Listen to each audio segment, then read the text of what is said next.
Hi friends, நம்ம சேனலில் தான் ஃபஸ்ட் டைம் பார்க்குறீங்கன்னா கண்டிப்பாக சப்ஸ்கிரைப் பண்ணுங்கள், சப்போர்ட் பண்ணுங்கள் காய்ஸ். அன்றைக்கி ஈவினிங் டைம் வந்து ரொம்ப காற்று அடிச்சுது. அன்றைக்கி க்ளவுட்ஸ்லாம் வந்து இவ்வளோ அழகாக இருந்தது பார்க்குறக்கு.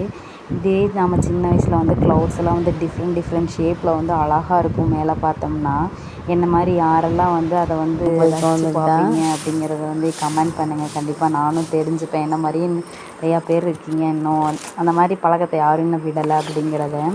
அதுக்கப்புறம் வந்து நம்ம ஈவினிங் ரொட்டீனுக்குள்ளே வந்தாச்சு. நாம் எப்போவுமே வந்து கட்டுத்தரையை க்ளீன் பண்ணிவிட்டு மாட்டையெல்லாம் பிடிச்சி கட்டுறது, தீன் போடுறது, இந்த மாதிரி ஒர்க்லாம் பார்த்துட்டு அந்த அன்றைக்கி வந்து ஆட்டுக்கு தண்ணி இல்லை, ரிட்டன் வந்தால் குடிக்கிறதுக்கு தண்ணி இல்லைங்காட்டி தண்ணியெல்லாம் ஊற்றி வச்சிட்டேன். நான் வந்தால் எல்லாம் தாகமாக இருக்கும், தண்ணி குடிக்கும் மேய்ஞ்சிட்டு வந்த ஆடெல்லாம்.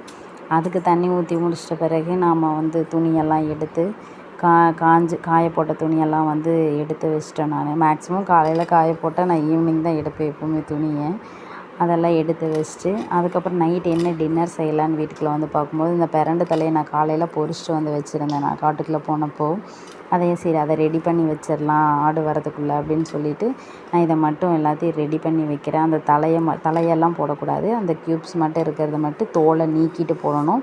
ஏன்னா அப்போ தான் வந்து தோலெல்லாம் வந்து நமக்கு தேங்காய் நார் மாதிரி அரைக்கும்போது வரும். அதனால் நம்ம தோலெல்லாம் நீக்கிட்டு ஆனால் இது அரியறதுக்குள்ளே ரொம்ப கையெல்லாம் அரிப்பெடுத்துக்கிச்சு உண்மையாலுமே. நான் ஃபஸ்ட் டைம் இந்த மாதிரியெல்லாம் ட்ரை பண்ணும்போது நான் முன்ன வீட்டில் அம்மா தான் செஞ்சு தருவாங்க, சாப்பிட்டதோடு சரி.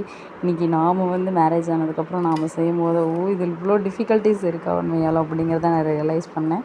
அப்புறம் இதையெல்லாம் கரெக்டாக எல்லாம் அரிஞ்சு வச்சுட்டு அப்புறம் வந்து செஞ்சுக்கலாம் நம்ம அப்படின்னு சொல்லி ரெடி பண்ணி வச்சுட்டு போனால் டக்குன்னு சீக்கிரம் வந்து செஞ்சுக்கலாம் அப்படிங்கிறதுக்கோசரம் இதெல்லாம் ரெடி பண்ணி வச்சுட்டேன். நான் ரெடி பண்ணி வச்சிட்ட பிறகு ஆடு வந்துருச்சு. ஆடு வந்த பிறகு அதையெல்லாம் நம்ம ஊற்றி வச்ச தண்ணியெல்லாம் குடிக்குது பாருங்கள். அதையெல்லாம் குடித்து முடித்த பிறகு நம்ம உவனையெல்லாம் வந்து பிடிச்சி கட்டிட்டு நாம் வந்து ரிட்டன் சமைக்க போயிடுவோம்.